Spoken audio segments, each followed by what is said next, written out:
All right, we want to look at how President Trump's diagnosis impacts the election next month. And for more on that, I'm joined by Robert Gutsche. He's an associate professor in the Department of Sociology at the UK's Lancaster University. He's also the editor of the book, The Trump Presidency, Journalism and Democracy. Thank you very much for joining us today. I want to start with the big basic question with an unknowable answer. So how's that for a start? How do you think this will affect the race, given that, seemingly no matter what happens, the polls seem fairly consistent? Well, the difficulty here is not for Donald Trump. I mean, he always seems to find his golden goose and his way out of things, making him appear the hero and the victor in almost every even gaffe, snafu, or bad policy. The challenge is going to be for Joe Biden to not let the COVID issue or the delicate nature of attacking somebody who's in the hospital politically.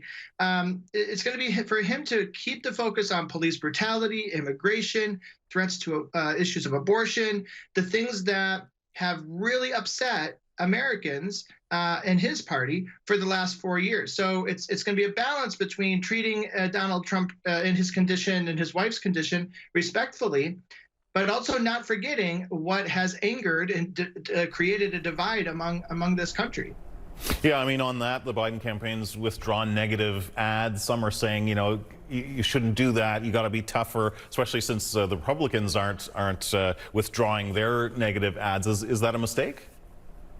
Well, I think it is a mistake, and I think that's what we saw from the first debate. Despite everything there being a bit of a snafu and mistake, but the issue here is that Joe Biden, just like in that debate, has to figure out who Joe Biden is against Donald Trump. Right? He has to understand that to get the people who might be on the fence, he has to appear presidential, and that means creating a policy, creating a rhetoric and optics that are consistent. And so he has to find a balance. But the trick for Donald Trump is that he also can't give in to the concerns of coronavirus folk, that he's sick and he's ailing. But his video didn't help very much on that account that he came out with. So his strategy is going to have to say, look, I'm through this. I'm over it. Everything's fine, if that will be the case for him.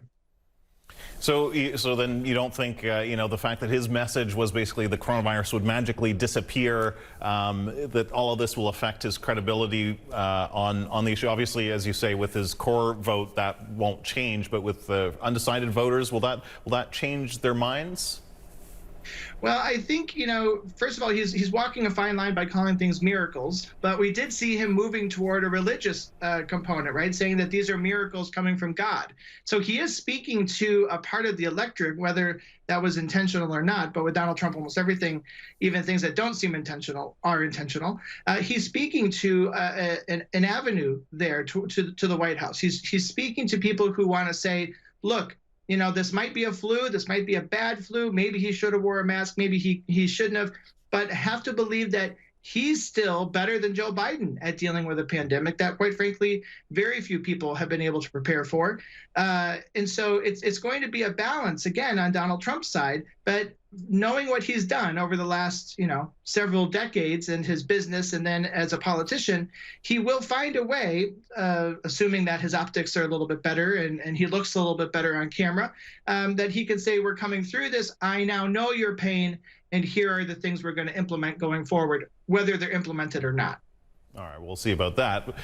Already people are stopping me and asking me whether I have any, inside information on whether the president's really sick, whether this was, just a distraction from other issues, predictably online. We're seeing conspiracy theories abound. How might the role of misinformation about the president's health affect views and the vote? Well, that's really interesting. The same thing happened here in the UK with Boris Johnson when he went into the hospital with COVID. There were concerns that maybe he was just faking it, right? Especially because he came out so quickly, so well so quickly.